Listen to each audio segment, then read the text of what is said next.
hati-hatian ya, di pinggiran tol istirahat, ketiduran, ada yang masuk kendaraan, nggak ada yang ini nyalain lampu hajarnya, kasih segitiga pengaman kalau nggak ada pun gitu. Nah kita nggak tahu ini mobil berarti kenapa, mogok apa bukan.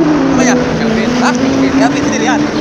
Ya, makanya sebenarnya kalau istirahat di rest area, yang di sini takutnya membahayakan yang lain. Ya, udah makan belum? Apa-apa, buat sarapan. Ya.